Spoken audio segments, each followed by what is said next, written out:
Bienvenidos, profesores, investigadores y todos aquellos que nos acompañan a esta sesión del seminario Repensar las Matemáticas número 47, que sería el cuarto de este séptimo ciclo.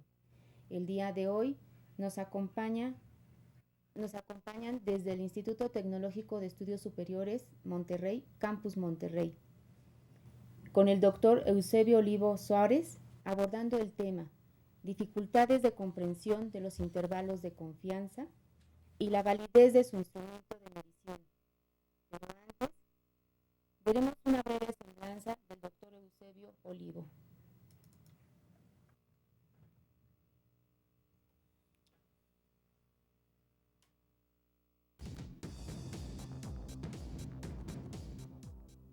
Una estimación puntual, por el hecho de ser un solo número, no proporciona información suficiente sobre la precisión y la confiabilidad de un parámetro, llámese media, varianza o cualquier otro parámetro que se desee conocer. Una alternativa viable es calcular y reportar un intervalo completo de valores factibles, del cual se pueda, además, medir el grado de confiabilidad. Los intervalos de confianza y su comprensión por parte del alumno constituyen una de las principales líneas de investigación del doctor Eusebio Olivo Suárez.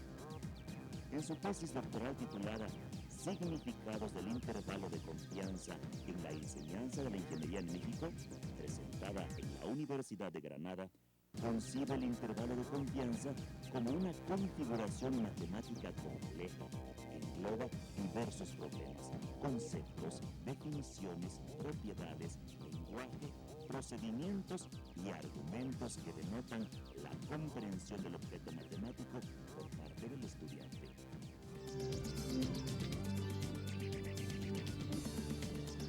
Doctorado en didáctica de la matemática con línea de investigación en probabilidad y estadística, señala en el mismo documento que el trabajo con intervalos de confianza implica un cambio metodológico en la forma de analizar la inferencia estadística y que, sin embargo, ha habido poca investigación educativa sobre las dificultades y comprensión del objeto matemático por parte del estudiante. Esta carencia de estudios provoca que, al introducir el tema en la enseñanza escolarizada, muchos estudiantes no comprenden la utilidad de los intervalos de confianza para estimar parámetros y tomar decisiones. Como resultado de sus investigaciones sobre los intervalos de confianza, el también maestro en ciencias con especialidad en estadística propone que su enseñanza se organice de tal manera que haya una integración de los distintos conceptos asociados al intervalo de confianza, diseñando para ello simulaciones en las que los estudiantes puedan explorar y experimentar su significado y el efecto del tamaño de muestra, la varianza y su confiabilidad. Asimismo, es necesario relacionar este tema con las distribuciones de probabilidad y distribuciones muestrales.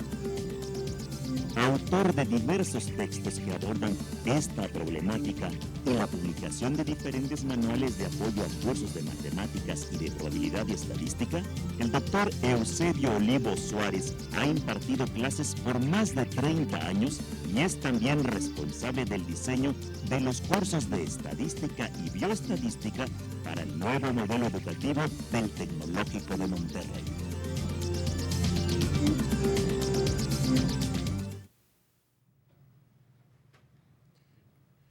Profesores, investigadores y demás personas que siguen la transmisión, algunos por internet, otros como Sisimar por videoconferencia y el mismo TEC de Monterrey, Campus Monterrey, hacia donde mandamos la señal para dar inicio a nuestra sesión. Adelante.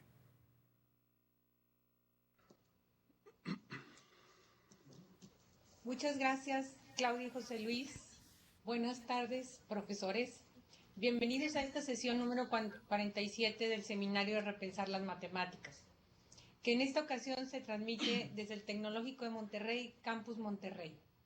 Para nosotros, como profesores preocupados por la mejora de nuestra actividad docente y como investigadores preocupados por la vinculación entre la enseñanza de la matemática y la investigación en matemática educativa, Es un placer y un privilegio participar en este seminario desde nuestra institución.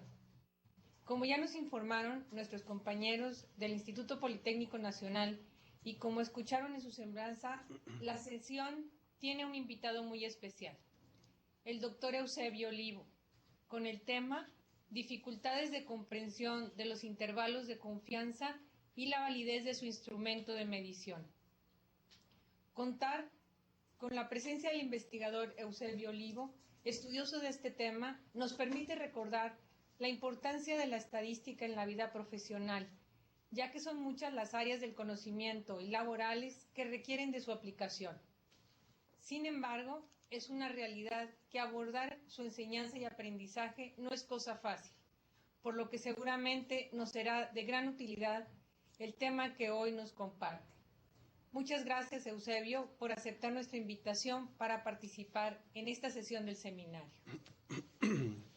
Pues gracias a ti, Sandra, y a los organizadores de este seminario por la oportunidad para compartir algunos resultados de nuestros trabajos. Antes de iniciar el diálogo con el doctor Eusebio, aprovecho para recordarles la dinámica de nuestra sesión. Ustedes cuentan con los documentos de apoyo que están disponibles en el portal de nuestro seminario. La dirección estará apareciendo continuamente en sus pantallas. Durante los primeros 30 minutos, Sandra y yo estaremos dialogando con el doctor Eusebio sobre algunos puntos importantes de su investigación.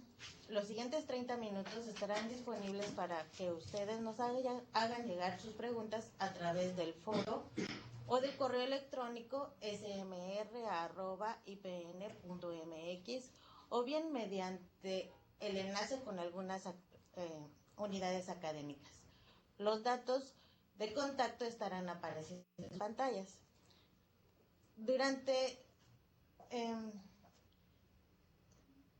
Por lo tanto, daremos inicio al diálogo con el tema dificultades de la comprensión de los intervalos de confianza y la validez de instrumentos de medición. Adelante, Sandra. Gracias, María. Este tema sobre intervalos de confianza es un tema que generalmente se estudia a nivel universitario. Sin embargo, pocas veces se le da tanta importancia por ser un tema que en la mayoría de las ocasiones se imparte al final del curso y el tiempo se nos viene encima. ¿Cuál es la importancia de la enseñanza del intervalo de confianza en los cursos universitarios y por qué es importante llevar a cabo estudios de evaluación sobre su comprensión? Bien, la importancia es la siguiente. Casi todos los cursos universitarios de estadística incluyen el tema. Y además, una buena cantidad de escuelas preparatorias en nuestro país también lo incluyen en sus programas. Casi cualquier investigación empírica, entre ellas las que ha de llevar a cabo el ingeniero o el administrador, sea de hospitales, en educación o de parques nacionales de entretenimiento, requiere de análisis de datos y luego la realización de inferencias a partir de los resultados de dichos análisis. Por otro lado, importantes asociaciones profesionales como la Asociación Americana de Psicología o la Asociación Americana de Investigación y Educación recomiendan su uso a los investigadores para complementar los contrastes de hipótesis y de esta manera disminuir o reducir las dificultades que se presentan en la práctica de la inferencia estadística. Este cambio metodológico requiere asegurar que las dificultades que se presentan usando las pruebas de hipótesis no se repitan en los intervalos de confianza, o al menos con la misma intensidad. Sin embargo, la investigación en el tema de intervalos de confianza es incipiente. Por todo ello, es importante llevar a cabo estudios de evaluación de la comprensión de los intervalos por parte de los estudiantes, la cual pudiera no ser inmediata, puesto que los intervalos de confianza se apoyan en conocimientos previos, tanto conceptuales como procedimentales. Vamos ahora a ver un video en donde se muestra una situación práctica en donde se ha aplicado la metodología de los intervalos de confianza.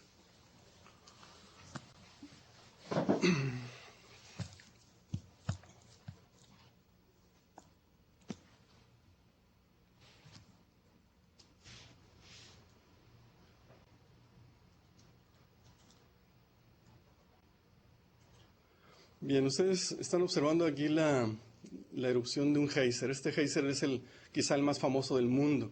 es el Old Faithful, que está localizado en el parque de Yellowstone, en el estado de Wyoming, en la Unión Americana. Los guardias del parque, de este parque de Yellowstone, han recolectado datos acerca de los momentos en que se produce la erupción del geyser, y con base en esta información han construido intervalos de confianza al 90%. Ellos avisan a los visitantes al parque de una estimación de alrededor de la hora en que podría presentarse este fenómeno. Ellos también les avisan que el error en la estimación es de más o menos 10 minutos. Así que, por ejemplo, si ellos avisan que la siguiente erupción será a las 3 de la tarde, alrededor de las 2:50 se ve frecuentemente visitantes al parque ya sentados en unas bancas que se encuentran frente a este fenómeno, esperando la erupción del geyser.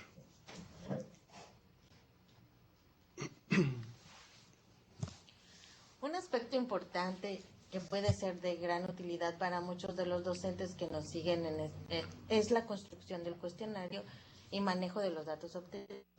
Por lo que me gustaría nos platicaras acerca de cómo se construyeron y seleccionaron los ítems del cuestionario y qué criterios se usaron para agregar o quitar tales ítems.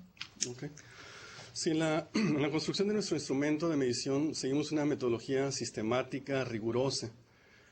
Para explicar esta metodología, por favor, en slide número 3.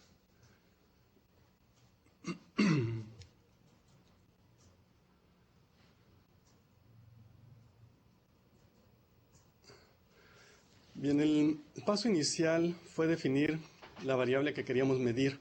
En nuestro estudio, comprensión de los intervalos de confianza. La definición de esta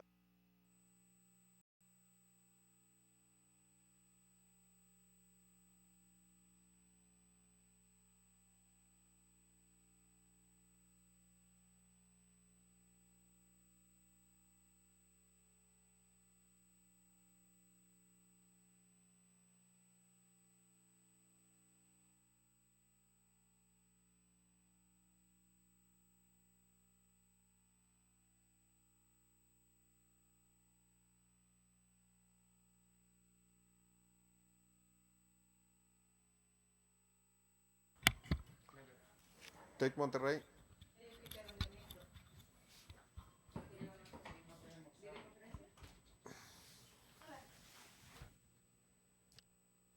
Sí. Se presentó un problema técnico que en unos momentos se soluciona para poder continuar con la sesión y la explicación que nos estaba haciendo Eusebio sobre la construcción de un cuestionario.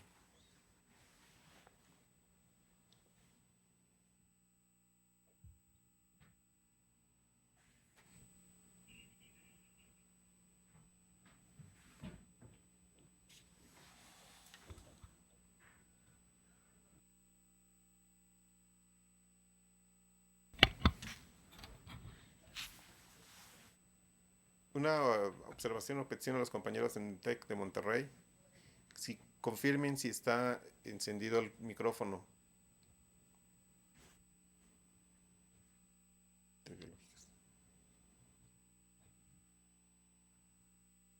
System.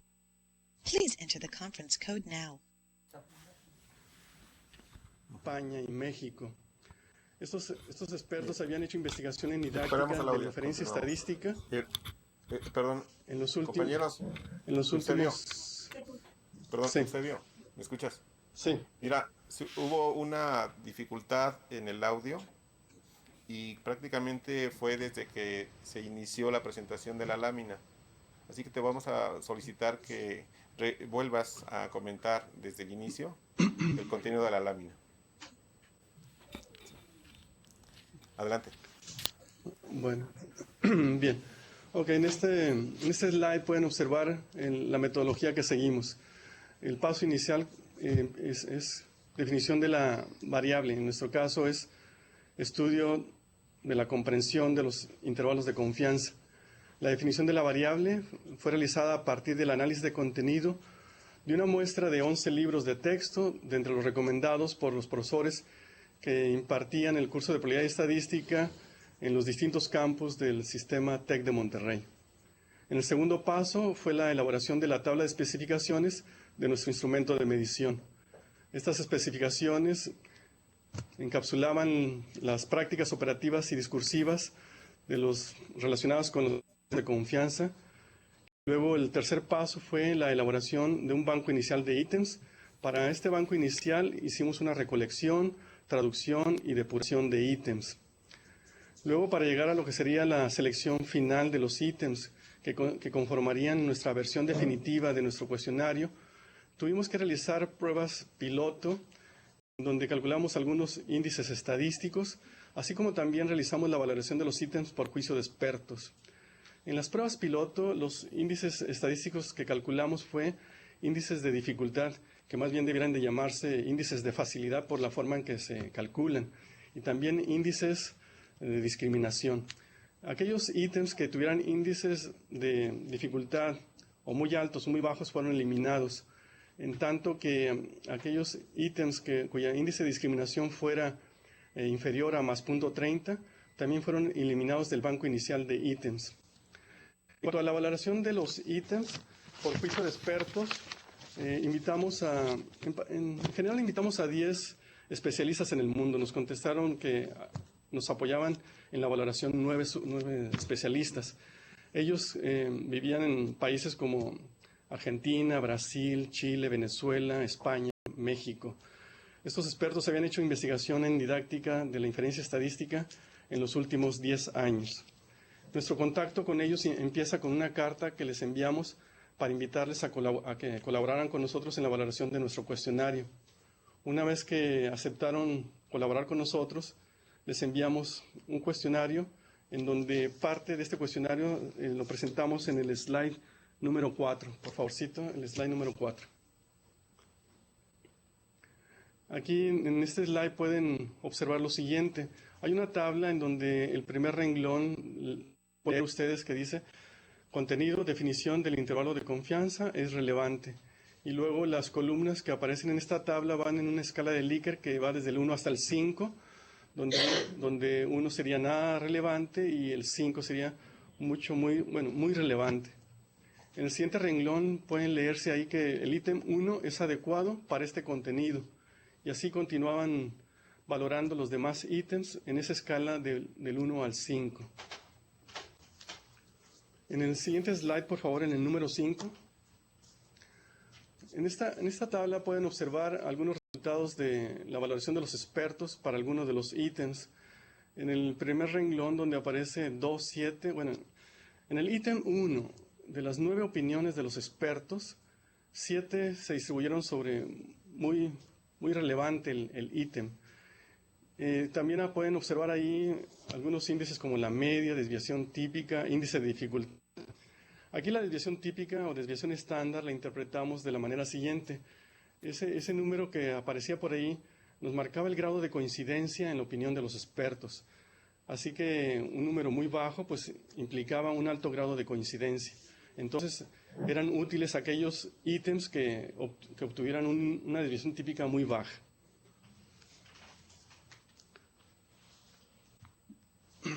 ¿En qué difieren los exámenes usados para evaluar a tus alumnos en el curso ordinario de los cuestionarios aplicados en esta investigación?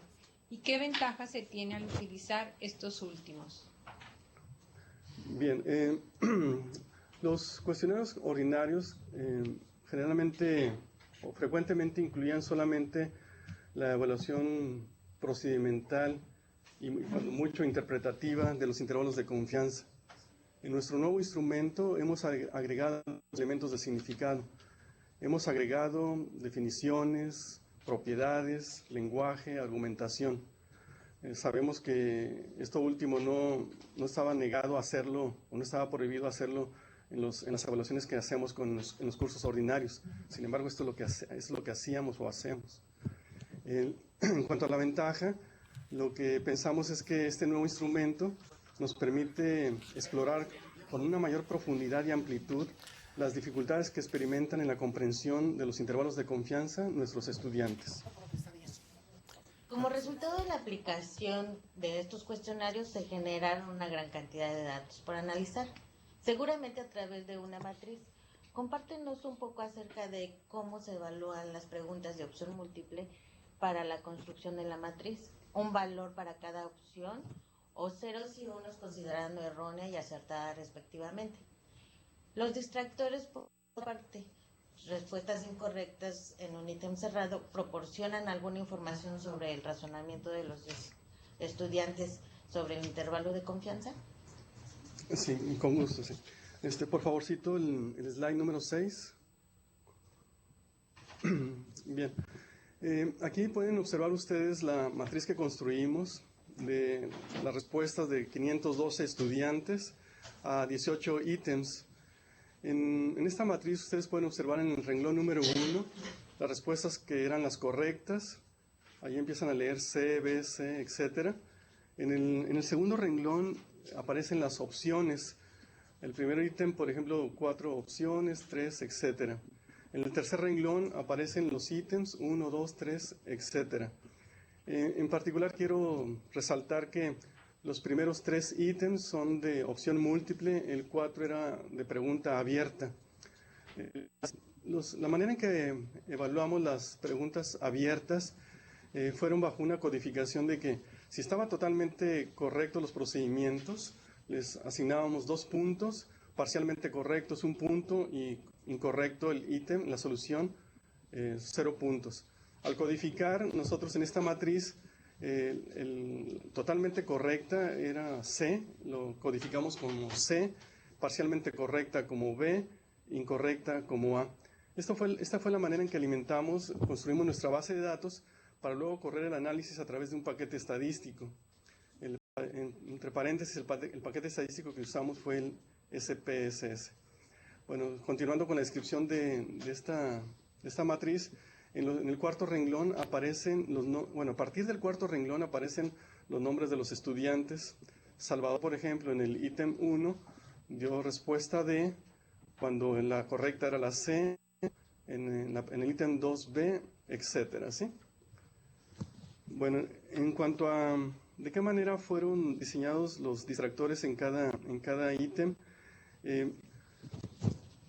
tuvimos mucha suerte, aunque las investigaciones son escasas, las que encontramos en relación a nuestro tema de investigación, tuvimos la suerte de que trabajos como los de Bear o los de Garfield, Delmas, Chance, tenían ya algunos cuestionarios que nos sirvieron porque las opciones que ellos planteaban en esos cuestionarios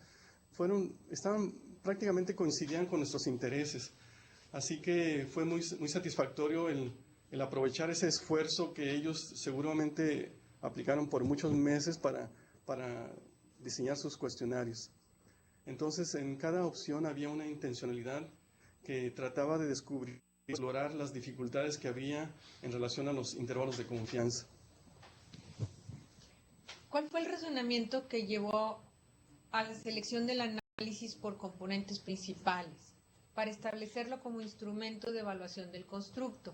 Mucho te agradecería una breve descripción de qué es un constructo, ya que es una palabra no muy utilizada. ¿Qué se concluye sobre la utilidad del análisis de componentes principales para la evaluación del constructo? Sí. Bien, bueno, vamos a empezar por el constructo. Se define como una variable que es no tangible, que es no observable y que su caracterización solamente puede ser deducida a partir de las respuestas que dan los estudiantes a un cuestionario. Esa es una definición estándar, ¿verdad?, que podemos encontrar. Ahora, respecto a qué nos llevó a la metodología de componentes principales. Entre las técnicas posibles para hacer el análisis de validez de constructo, la más usada es la técnica de análisis factorial. Conviene aquí señalar que la técnica de análisis factorial es una metodología que lleva varios pasos, varias fases. En la primera fase se analiza la matriz de correlaciones. ¿Por qué es importante desde este paso número 1? Si no hay correlaciones, realmente ni perdamos el tiempo, porque no vamos a encontrar la manera de agrupar ítems y buscar algún factor que explique. Entonces, el paso número 2 para la extracción de factores es el método de componentes principales. Y luego después vendría la determinación del número de factores, y luego para determinar, para facilitar la interpretación de estos factores, se hace un una rotación y el método más usual es el método ortogonal, y así llegamos finalmente a las conclusiones. Entonces, el análisis factorial es nuestra técnica, porque les digo que es la más usada. Ahora, esta es una herramienta idónea para explorar la estructura factorial de las puntuaciones al cuestionario, y también nos ayuda a identificar las posibles causas de variación en las medidas observadas. Durante este proceso se logra una reducción importante del número inicial de variables sin pérdida de información. Luego pasaríamos a la búsqueda de aquellos factores que explicasen las relaciones existentes entre las variables de nuestro problema. En cuanto a las ventajas de usar análisis factorial, podemos mencionar que frecuentemente en la investigación en educación es necesario construir o aplicar cuestionarios para medir variables no observables, tales como necesidades, actitudes o la comprensión de algunos objetos matemáticos. Durante este proceso aparecen muchos factores que pueden influir en la variabilidad de las respuestas, lo cual hace difícil hacer inferencias correctas. Sin embargo, el análisis factorial, al revelar la existencia de componentes diferenciados, facilita o contribuye a reducir estas dificultades tanto a investigadores como a profesores interesados en el tema. Bien, Eusebio. Al interpretar los resultados del análisis vectorial, ¿qué se concluye de la información obtenida de ambos cuestionarios con respecto al razonamiento sobre el intervalo de confianza de los estudiantes? Sí, bueno, el análisis factorial, pues gráficamente se puede representar como vectores, es cierto, para mostrar ahí las varianzas. El tamaño de los vectores te da una idea de las varianzas de cada factor. Ahora, lo que podemos concluir es los resultados que hemos encontrado muestran variedad de dificultades conceptuales, procedimentales e interpretativas en relación a los intervalos de confianza. Otros errores que hemos encontrado tienen que ver con que el estudiante no alcanza a relacionar adecuadamente lo que es el tamaño de la muestra, la variación en los datos, el coeficiente de confianza, con la precisión en los intervalos. También otros errores tienen que ver con que se hace una interpretación bayesiana en los intervalos de confianza, o el pensar en los intervalos que tienen que ver con estadísticos en vez de parámetros. Quizá una posible explicación de estas dificultades tiene que ver con que muchos estudiantes visualizan a los intervalos de confianza como estadísticos descriptivos, ignorando su naturaleza inferencial. Y finalmente podríamos señalar que no es tomada en cuenta la utilidad de los intervalos de confianza como un conjunto de valores que darían la plausibilidad a un cierto parámetro. ¿Okay? Bien, toca el turno de nuestros participantes en el foro y ya empiezan a llegar sus preguntas. Recuerden escribir su nombre completo, departamento y academia, así como la unidad académica a la que pertenecen. Les recordamos que pueden enviar sus preguntas a las direcciones que están apareciendo en sus pantallas. La profesora María Graciela Treviño del Tecnológico de Monterrey, en Monterrey, nos dice lo siguiente. Investigué con algunos alumnos de economía y en especial en su clase de econometría y me comentan que en un contexto de muestreo repetido ellos buscan la probabilidad de que el valor del parámetro que se estima esté dentro de un intervalo de confianza. Por ejemplo, en la función de consumo en funciones lineales, C de X igual a alfa más beta X, o no lineales. Ahora bien, existen investigaciones en la dirección de comprensión y aplicación de este concepto en estudiantes de economía, y si las hay diferencia significativa en los resultados encontrados con los alumnos de ingeniería. Sí, las investigaciones previas que revisamos o estudios relacionados son pocas, y las que existen tienen que ver preferentemente con dificultades que presentan los mismos investigadores. Hay muchos trabajos que reportan errores de investigadores en medicina, por ejemplo. pocos son los trabajos que están reportados alrededor de los estudiantes. Por ejemplo, Roberto Bear reporta resultados que tienen que ver con estudiantes de ingeniería y estudiantes de maestría en estadística. Delmas, Garfield, Chance han hecho estudios también en relación a intervalos de confianza, pero no tienen nada que ver con estudiantes de economía. Lo que yo he observado, mi experiencia en particular en los últimos semestres, en los últimos 3 semestres que he empezado a dar un curso de estadística para estudiantes de economía, los resultados que observo, los errores que me encontré en la investigación que hicimos en ingeniería son muy similares. O sea, yo creo que es para quienes han investigado en relación a las dificultades en probabilidad en general, encuentran que hay dificultades que tienen que ver por los conceptos en sí y no tanto con el tipo de estudiante. En cuanto a que si hay diferencia significativa, pues de esos resultados, si hay resultados en economía que pudieran compararse con resultados de ingeniería, no hay una investigación seria que reporte hasta el momento.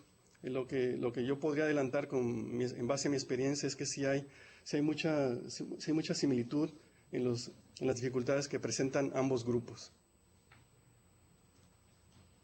También es interesante la pregunta que hace el profesor Fernando Tobías Romero de la Escuela Nacional de Ciencias Biológicas del Instituto Politécnico Nacional en el Distrito Federal.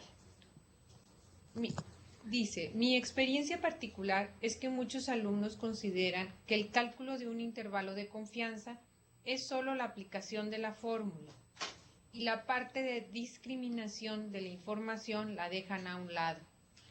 Doctor Olivo, ¿considera usted que las conclusiones de su trabajo se derivan en parte del tratamiento en la escuela que se haya tenido en el tema de distribuciones muestrales? Sí,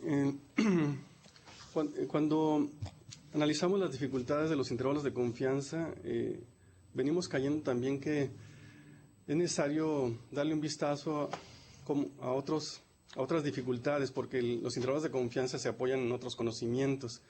En particular, las distribuciones muestrales es una fase previa a la teoría de estadística inferencial que también causa muchas dificultades para los estudiantes. De hecho, el doctor Armando Albert está dirigiendo un trabajo de investigación en relación a distribuciones muestrales y lo que he leído sobre los avances, pues se presentan en un alto porcentaje, 40-45% dificultades en relación a distribuciones muestrales. Y es cierto que parte de las conclusiones de este trabajo se derivan de lo que hemos observado también en relación a las distribuciones muestrales, porque pues nuestra experiencia así de muchos semestres ya nos había predispuesto a buscar por ahí como una posible causa el tema de las distribuciones muestrales. Y cuando corrimos el análisis factorial, en el análisis que hacemos de las comunalidades, o sea, en la búsqueda de esos factores que explicaran algunos de los conflictos, ahí aparece en el reporte que hacemos en nuestro análisis factorial el tema de las distribuciones muestrales.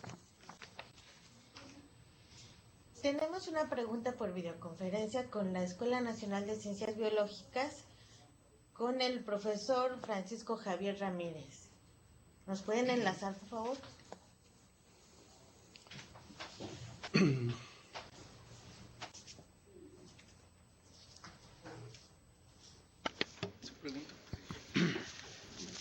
¿Qué importancia tendría el manejo de esta metodología para el trabajo con los estudiantes en el área de física? Cuando hacemos algún experimento, quisiéramos evaluar algún factor característico de alguna propiedad de algún material, ¿cómo podríamos utilizar esa metodología? Sí, yo creo que sí es extendible. O sea, si en particular pensamos en el diseño de un instrumento que sea confiable y válido, pues eso es algo que se puede hacer, pero definitivamente lleva mínimo 5 o 6 meses en preparar un buen instrumento. La metodología del análisis factorial, por supuesto que también se vale, o sea, sería aplicarla. Pero parte del esfuerzo, o mucho del esfuerzo, va a estar en el diseño de ese instrumento de medición. La teoría o los requisitos que impone la herramienta del análisis factorial, pues prácticamente cubre cualquier objeto de aprendizaje. Entonces, pues sí sería factible llevarla al campo de la física. En estos momentos recibimos otra pregunta por videoconferencia. De la sede CICIMAR se encuentra la doctora Mirtala Albáñez Lucero. Por favor, ¿nos contacta? Sí, buenas tardes. Mi nombre es Mirta Albáñez Lucero, de CICIMAR. Y mi comentario, pregunta, sería en relación al valor que se le dieron a las respuestas, porque estaba viendo la tabla, la matriz de las respuestas, incluso las de